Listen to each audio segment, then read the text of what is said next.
오늘 우리에게 주신 하나님 말씀은 마태복음 14장 우리 22절에서 33절입니다. 오늘 우리에게 주시는 하나님 말씀은 마태복음 14장 우리 22절에서 33절입니다. 다 함께 찾으셔서요. 제가 한 절 읽고 여러분들이 한 절 읽고 이렇게 한 절씩 교독하도록 하겠습니다. 그리고 마지막 우리 33절은 함께 한 목소리로 봉독하시겠습니다. 제가 먼저 22절 읽겠습니다. 예수께서 즉시 제자들을 재촉하사 자기가 무리를 보내는 동안에 배를 타고 앞서 건너편으로 가게 하시고 23절 여러분 그러신 후에 기도하러 따로 산에 올라가시니라. 저물매 거기 혼자 계시더니 배가 이미 육지에서 술이나 떠나서 바람이 거스림으로 물결로 말미암아 고난을 당하더라. 밤 사경에 예수께서 바다 위로 걸어서 제자들에게 오시니 제자들이 그가 바다 위로 걸어오심을 보고 놀라 유령이라 하며 무서워하여 소리 지르거늘 예수께서 즉시 이르시되 안심하라 나니 두려워하지 말라.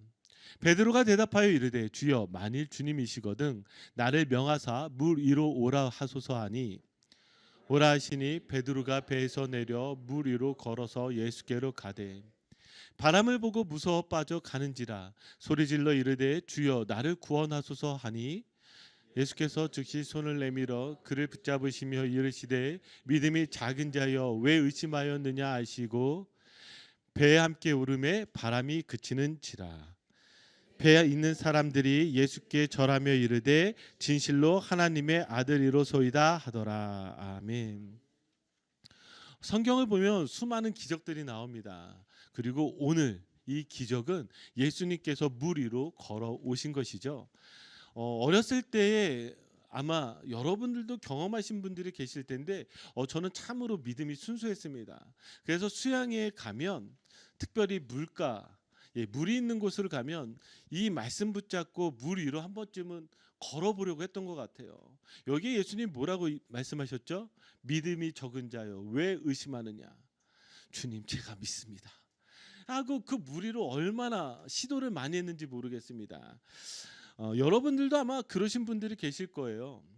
그런데 저희가 성경을 읽을 때에 특별히 이 말씀을 대할 때 여러분들이 질문들을 가지시게 되는데 이 질문들을 가질 때에 어떻게라는 질문보다 왜라는 질문을 가질 필요가 있습니다.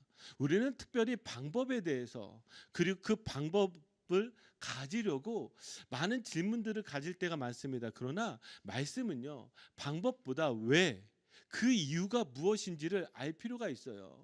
마찬가지로 예수님께서 물 위로 걸어오시는데 여러분들 머리에서 이거 지우셔야 돼요. 예수님이 어떻게 물 위를 걸으셨을까? 이러면 오늘 말씀 다 잊어버리게 되는 거예요. 어떻게가 중요하지 않아요. 예수님께서 왜 물 위로 걸으셨을까? 그렇지 않습니까? 저는 예전에 이 말씀을 대하면서 그런 생각을 했어요. 아니 차라리 폭풍을 뚫고 슈퍼맨처럼 예수님이 날아오셨다면 어떠셨을까? 그렇지 않아요? 저만 성경을 이상하게 읽나요? 저는 항상 늘 그런 것들이 궁금했었거든요. 어떻게는 중요하지 않습니다. 왜 예수님께서 물 위로 걸어오셨을까? 그에 대한 대답들을 오늘 한번 좀 같이 찾아가 보았으면 좋겠습니다. 오늘 말씀의 시작이 조금은 특별하게 시작을 합니다. 아니 이상하게 시작을 하는데요. 22절, 23절 우리 한번 더 읽어볼까요? 같이 읽겠습니다. 예수께서 즉시 제자들을 재촉하사 자기가 무리를 보내는 동안에 배를 타고 앞서 건너편으로 가게 하시고 무리를 보내신 후에 기도하러 따로 산에 올라가시니라. 저물매 거기 혼자 계시더니 아멘. 자 여기에 지금 예수님께서 제자들을 재촉해요. 그러면서 무리를 보내는 동안에 제자들을 배에 타게 하고 바다 건너편으로 가게 합니다. 왜 여기에 이 무리가 등장할까요? 우리 지난주 말씀을 기억해 보면 지난주에 어떤 말씀이셨죠? 어떤 말씀이었죠? 오병이어의 기적이었죠. 이 오병이어의 기적을 경험한 무리들이요 예수님을 왕으로 삼으려고 했습니다. 그러니까 예수님께서 그 무리를 피하시는 거예요. 그런데 이상하잖아요. 제자들만 저 바다로 건너가게 하시고 예수님은 무엇을 하시죠? 지금 23절을 보니까 기도하러 따로 산에 올라가셨다는 거예요. 자, 그러니까 이제 어떤 일이 일어날까요? 그것이 바로 24절, 25절입니다. 우리 같이 읽겠습니다. 배가 이미 육지에서 술이나 떠나서 바람을 거스름으로 물결로 말미암아 고난을 당하더라. 밤 사경에 예수께서 바다 위로 걸어서 제자들에게 오시니. 자, 여기에 지금 이 밤 사경이라고 말하는 것은요, 새벽 3시서부터 새벽 6시까지입니다. 그러면 이들이 지금 밤새도록 얼마나 이 바람과 파도로 인해서 고생을 했는지가 알 수가 있어요. 우리가 잠시 이 갈릴리 바다에 대해서 좀 생각해 볼 필요가 있는데, 갈릴리 바다는 정확하게는 바다가 아니죠. 호수죠. 이 갈릴리 바다의 모양이 이렇게 생겼습니다. 예, 상상력을 동원하세요. 이렇게 생겼습니다. 그래서 세로는 13마일이고요. 가로는 6마일에 이 크기를 가지고 있습니다. 그러니까 아주 상당한 크기의 호수라고 할 수가 있죠. 그래서 갈릴리 바다로 부르기도 하였습니다. 그런데 이 갈릴리 호수의 문제는 무엇이냐면, 이따금씩 가끔씩 이렇게 풍랑이 일어난다라는 거예요. 파도가 친다라는 거예요. 호수임에도 불구하고. 왜 그런 일들이 일어날까요? 갈릴리 호수의 북동쪽을 보면 거기에 무엇이 있냐면 골란 고원이 있습니다. 그리고 골란 고원 꼭대기에 무엇이 있냐면 헬몬산이 있어요. 그러니까 이 헬몬산에서 오는 그 차가운 바람과 이 호수가 부딪히면서 여기에서 풍랑이 일어나기도 하는 것이죠. 마치 여기에 지금 우리가 보았을 때 이 호수에서 어떻게 풍랑이 일어나 생각할 수 있지만, 이곳에 살고 있는 사람들은 이따금씩 이곳에서 풍랑이 일어난다는 것을 알고 있었습니다. 그럼에도 불구하고 무엇이에요? 여기에 지금 제자들 중에 어부들이 있었잖아요. 갈릴리 바다를 누구보다 잘 알고 있잖아요. 그럼에도 불구하고 이들이 어찌하지 못하는 이 풍랑 가운데서 이들이 고생을 하고 있는 것입니다. 자, 그러면 우리 다시 첫 번째 질문을 가져야죠. 왜 예수님은 제자들을 먼저 배에 태우시고 저 바다로 보내셨을까? 예수님은 분명히 풍랑이 일어날 줄 아셨을 텐데 왜 그들을 보내시고, 그리고 그 풍랑이 일어나고 있는 가운데 예수님은 그 바다 위를 걸어오셨을까요? 자, 이것을 풀 수 있는 가장 중요한 힌트가 33절에 나와 있습니다. 자, 우리 한번 33절 말씀 같이 읽어보겠습니다. 시작. 배에 있는 사람들이 예수께 절하며 이르되 진실로 하나님의 아들이로소이다 하더라. 아멘. 자, 배에 있는 사람들이 누구죠? 제자들이에요. 제자들이 지금 예수님이 물 위로 걸어오시는 이 장면을 통해서 그들이 고백하고 있는 게 무엇이냐면, 자, 두 가지인데, 첫 번째는 예수님께 절하고 있어요. 그리고 두 번째는 무엇이죠? 비로소 하나님의 아들이라고 고백하고 있습니다. 자, 이걸 좀 더 잘 이해하기 위해서 마가복음 4장 41절을 보면 그들이 왜 절하고 그리고 하나님의 아들이라고 고백하는지를 보게 되는데, 마가복음 4장 41절 제가 읽어드릴게요. 그들이 심히 두려워하여 서로 말하되 그가 누구이기에 바람과 바다도 순종하는가 하였더라. 자, 여기 뭐라고요? 그가 누구이기에 바람과 바다도 순종하는가? 지금 예수님께서 저 바람과 바다를 잠잠하게 하시고 그리고 그 물 위를 걸어오는 이 장면을 통해서 그들이 무엇을 고백하게 되냐면 이렇게 고백하는 거예요. 그가 누구이기에. 그가 누구이기에. 지금 예수님이 누구인지를 알게 되니까 그들이 무엇을 했냐면 예수님께 절을 하고, 그리고 더 나아가서 비로소 하나님의 아들이십니다 이렇게 고백하고 있는 거예요. 여기 이 절하다라는 이 단어는 헬라어로 프로스쿠네인이라는 단어입니다. 이 프로스쿠네인이라는 단어는 절하다라는 뜻도 가지고 있지만 좀 더 정확하게 번역하자면 예배하다, 경배하다라는 거예요. 단순하게 절하였다라는 것이 아니라 예수님을 무엇이에요? 이들이 경배하고 예배한 거예요. 제가 이 단어를 가지고 쭉 용례들을 찾아보기 시작했습니다. 저에게 있었던 궁금증은 무엇이냐면 제자들이 이전에도 절을 했던 적이 있는가? 자, 우리 한번 마태복음 2장 2절을 볼까요? 여기에도 똑같이 이 프로스쿠네인이라는 단어가 나오는데 함께 같이 읽겠습니다. 시작. 유대인의 왕으로 나시니가 어디 계시냐? 우리가 동방에서 그의 별을 보고 그에게 경배하러 왔노라 하니. 아멘. 여기에 이 경배하러 왔노라, 이 경배하다라는 것이 프로스쿠네인입니다. 지금 똑같은 단어이죠. 제가 이전에 이 단어들을 쭉 찾아보니까 어떤 단어도요 제자들이 저랬다라고 표현하고 있지 않습니다. 제자들이 예배하고 있다라고 표현하지 않아요. 제자들이 경배하고 있다라고 말하지 않아요. 이 동방박사라든지 이방인이라든지 귀신 들린 사람들이라든지 이런 사람들은 예수 그리스도를 향해서 절했는데, 지금 비로소 제자들이 이 풍랑에 잠잠게 되는 사건, 예수님이 물 위로 걸어오는 이 장면을 보면서 이제서야 비로소 무엇이에요? 예수님을 경배하는 거예요. 예수님을 예배하는 거예요. 그리고 비로소 하나님의 아들이십니다라고 그렇게 믿음의 고백을 하는 거예요. 자, 이것을 더 알 수 있는 것이요. 자, 마가복음 6절 한번 볼까요? 우리 같이 한 목소리 읽겠습니다. 시작. 배에 올라 그들에게 가시니 바람이 그치는지라 제자들이 마음에 심히 놀라니 이는 그들이 그 떡 되시던 일을 깨닫지 못하고 도리어 그 마음이 둔하여졌음이로라. 아멘.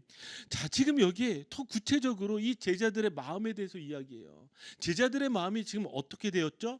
마음이 둔해졌어요. 무엇을 가지고 있었는데 둔해졌다고 표현하고 있어요? 이는 그들이 그 떡 되시던 일을 깨닫지 못하고, 이 떡 되시던 일이 무엇이었죠? 바로 오병이어의 기적이었죠. 그럼 이 오병이어의 이 일의 의미가 무엇이죠? 요한복음 6장 33절 35절에 명확하게 나와 있죠. 자, 우리 같이 읽겠습니다. 시작. 하나님의 떡은 하늘에서 내려 세상에 생명을 주는 것이니라. 그들이 이르되 주여 이 떡을 항상 우리에게 주소서. 예수께서 이르시되 나는 생명의 떡이니 내게 오는 자는 결코 줄이지 아니할 터이요 나를 믿는 자는 영원히 목마르지 아니하리라. 아멘. 자, 예수님께서 이 오병이의 기적을 보여주신 이후에 뭐라고 말씀하시냐면 예수님이 생명의 떡이라고 말씀하세요. 그리고 이 생명의 떡을 무엇이에요? 먹는 자는 줄이지 아니할 것이라고 말씀하시죠. 자, 이 놀라운 이 기적, 이 놀라운 생명의 은혜를 제자들이 경험했단 말이에요. 그런데 지금 어떤 일이 일어난 거예요? 이것을 깨닫지 못하고 여전히 마음이 둔한 상태인 거예요. 여전히 예수 그리스도의 제자이고 예수님을 따라가는 것 같지만 여전히 무엇이라고요? 마음이 둔하다고요. 깨닫지 못하고 있다고요. 그런 이들에게 예수님께서 지금 아주 중요한 믿음이 무엇인지를 보여주려고 하신다라는 것입니다. 그러면 이제 한번 답을 찾아야 되겠죠. 왜 예수님은 물 위로 걸어오셨을까요? 이 물 위로 걸어오다라는 이 표현은요, 성경 안에서 찾을 필요가 있는데, 성경 안에서 물 위로 걷다라는 이 표현이 누구에게만 해당되는 표현인 줄 아십니까? 오직 하나님에게만 해당되는 표현입니다. 한번 말씀 볼게요. 시편 77편 16절하고 19절입니다. 우리 같이 읽겠습니다. 시작. 하나님이여 물들이 보았나이다. 물들이 주를 보고 두려워하며 품도 진동하였고. 19절.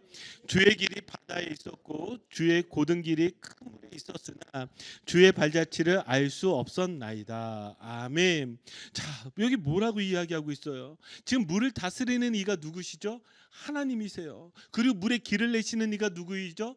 하나님이세요. 물을 다스리시고 물에 길을 내시는 이가 하나님이십니다라고 고백하고 있어요. 자, 욥기 9장 8절에서 11절입니다. 같이 읽겠습니다. 시작. 그가 홀로 하늘을 펴시고 바다 물결을 밟으시며 북두성과 삼성과 묘성과 남방의 밀실을 만드셨으며 측량할 수 없는 큰 일을 셀 수 없는 기이한 일을 행하시느니라. 그가 내 앞으로 지나시나 내가 보지 못하며 그가 내 앞에서 움직이시나 내가 깨닫지 못하느니라. 아멘. 여기에 지금 욥기서 9장 8절을 보면 뭐라고 나와 있어요? 그가 바다 물결을 밟으시며. 자, 여기 그가 누구예요? 하나님이세요. 하나님의 이 세상의 모든 것들을 만드시고 특별히 하나님은 무엇을 밟으신다고요? 바다 물결을 밟으신다라고 이야기하는 거예요. 그러면 하나님은 어떤 분이세요? 바다를 다스리는 분이시고 바다의 길을 내시는 분이시고 바다 위를 걸으시는 분이시라고, 하나님은 그런 분이라고 이야기를 하는 것이죠. 자, 그러면 우리는 여기에서 알게 되는 것이 무엇이에요? 왜 예수님이 지금 이 바다 위를 걸어오실까요? 바다 위로 걸어오시는 이 장면을 통해서 제자들에게 무엇을 보여주는 것일까요? 그건 바로 예수님이 하나님이십니다. 예수님이 하나님이시다, 이것을 보여주시는 거예요. 단순하게 지금 나는 물 위를 걸을 수 있어, 나는 이 정도 되는 사람이야 이걸 보여주시려는 것이 아니라 예수님이 누구이신지를 보여주시는 거예요. 그래서 마가복음에 제자들이 뭐라고 고백하고 있어요? 그가 누구이시기에 저 바람과 바다도 순종하는가? 아니 지금 구약 성경 가운데 보여줬던 그 하나님이 자신들의 눈앞에 펼쳐지고 있는 것을 보게 되는 것이죠. 자, 그러면 여러분 잘 생각해 보세요. 오늘날 우리에게 있어서 믿음이 무엇입니까? 라고 이런 질문들을 던질 때 우리는 믿음을 여기까지는 경험해요. 오병이어요. 그치, 예수님을 통해서 내가 구원을 얻지, 내가 예수님의 피와 살 그 십자가의 은혜로 내가 구원을 얻었지. 그런데요, 정작 우리가 이 땅 가운데 살아갈 때 무엇을 경험하게 됩니까? 폭풍을 경험하게 되고 풍랑을 경험하게 됩니다. 우리는 분명히 구원받은 사람이라고 이야기를 하지만 여전히 폭풍과 풍랑 가운데 우리의 마음은 어떻게 되어져 있어요? 이 제자들과 똑같이 깨닫지 못하고 둔하게 되어져 있어요. 자, 그러면 이 믿음은 어느 단계로 가야 되는 거예요? 어느 단계까지 가야 되는 거예요? 그 풍랑 가운데 걸어오시는 예수님을 만난 제자들과 같이, 그래서 그 예수님이 하나님이신 것을 아는 것과 같이 그것을 깨달아 아는 지점, 그 만나는 지점까지 가는 것이 바로 믿음이라는 거예요. 이것 좀 더 설명해 볼까요? 욥기서 38장 1절에서 3절입니다. 자, 우리 같이 읽겠습니다. 시작. 그때 여호와께서 폭풍우 가운데서 욥에게 말씀하여 이르시되 무지한 말로 생각을 어둡게 하는 자가 누구냐? 너는 대장부처럼 허리를 묶고 내가 내게 묻는 것을 대답할지니라. 아멘. 여기 지금 하나님께서 드디어 욥에게 나타나셨어요. 욥의 인생이 여기에 나와 있는 이 폭풍과 같지 않았습니까? 아니 마태복음에 나온 이 풍랑과 같지 않았습니까? 그렇게 폭풍과 풍랑 가운데 그가 있을 때에 하나님이 욥에게 찾아오셨어요. 자, 그런데 여기에 뭐라고 나오냐면 여호와께서 폭풍 가운데서 욥에게 말씀하여 이르시되, 여호와라고 표현하고 계세요. 여호와, 여호와, 여호와라는 이름은 어떤 이름이죠? 하나님께서 모세에게 알려주신 것이에요. 나는 스스로 존재하는 자니라.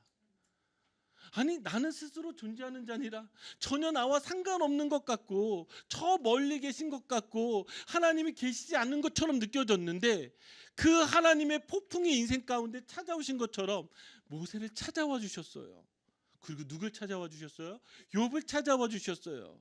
이 이름은 우리에게 무엇을 알려주고 있냐면 하나님의 백성에게 하나님께서 찾아와 주신다라는 거예요. 아니 예수 그리스도를 믿는 자들에게 하나님이 찾아와 주신다라는 거예요. 믿음은요, 무엇을 경험하는 것이냐면 폭풍의 인생 가운데 살고 있을 때에 나를 버리시지 않고 나를 찾아오시는 그 하나님, 그 극적인 만남이 있을 때에, 그 순간이 있을 때에 그것이 온전한 믿음으로 바뀌게 되는 거예요.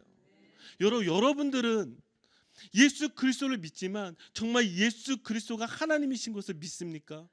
여러분들을 폭풍 가운데서 건져내어 주시는 그 은혜를 경험한 적이 있습니까?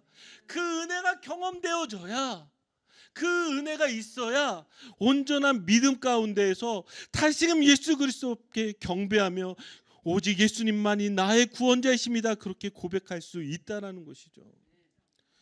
이 말씀이 우리에게 은혜되는 이유는 무엇이냐면 27절을 볼까요? 예수님께서 두려워하고 있는 제자들에게, 폭풍과 풍랑 가운데 두려워하고 있는 제자들에게 이렇게 말씀하십니다. 우리 같이 읽겠습니다. 시작.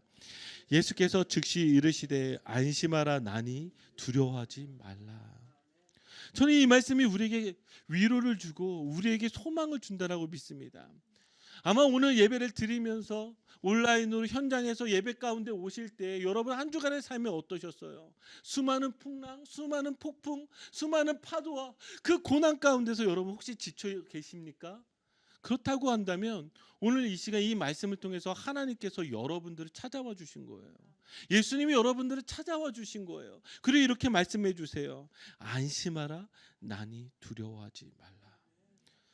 특별히 여기 이 나니 두려워하지 말라, 나는 누구이다라는 이 표현은요, 성경에서 매우 중요한 표현인데, 왜냐하면 이 표현은요 오직 어디에 쓰여지는 표현이냐면 하나님이 자신을 표현하실 때, 나는 무엇이다라고 표현하실 때 쓰이는 표현입니다. 헬라어로 에고 에임이 이렇게 쓰여져 있는 표현은요, 하나님이 자신을 드러날 때만 쓰이는 표현이에요. 한번 예를 볼까요? 마태복음 22장 32절입니다. 우리 같이 읽겠습니다. 시작.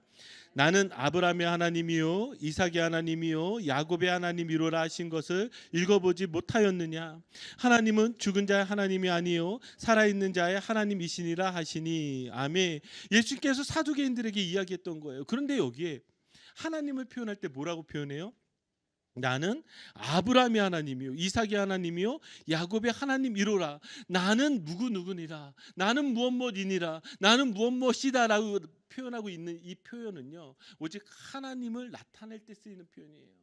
그럼 여기에 예수님께서 뭐라고 이야기하시는 거예요? 나는 하나님이시라고 우리에게 말씀하시는 거예요.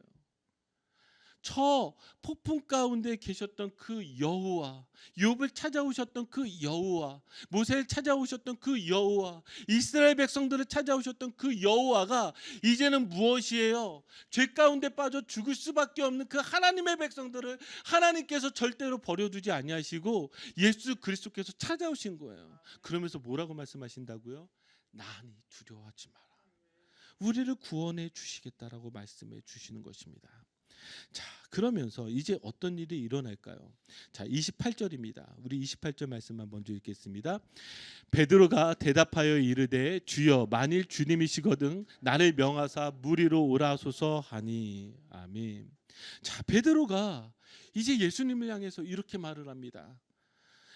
주여 만일 주님이시거든 나를 명하사 물 위로 오라 하소서. 자, 이제 어떤 일이 일어날까요? 자, 29절서부터 31절입니다. 같이 읽겠습니다. 시작. 오라 하시니 베드로가 배에 내려 물 위로 걸어서 예수께로 가되 바람을 보고 무서워 빠져가는지라 소리질러 이르되 주여 나를 구원하소서 하니 예수께서 즉시 손을 내밀어 그를 붙잡으시며 이르시되 믿음이 작은 자여 의심하였느냐 하시고. 아멘. 자, 이제 예수님께서 오라 말씀하십니다. 물 위로. 그리고 베드로가 이제 배에서 내려 그 물 위로 걸어갑니다. 자, 그런데 문제가 생겼어요. 지금 여기에 나와 있듯이 바람을 보고 무서워하니까 어떻게 되어지죠? 빠져가는지라라고 표현하고 있습니다.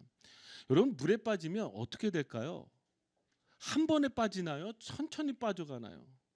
한 번에 빠지지 않습니까? 그런데 여기는 뭐라고 표현하고 있냐면 점점 빠져가고 있어요.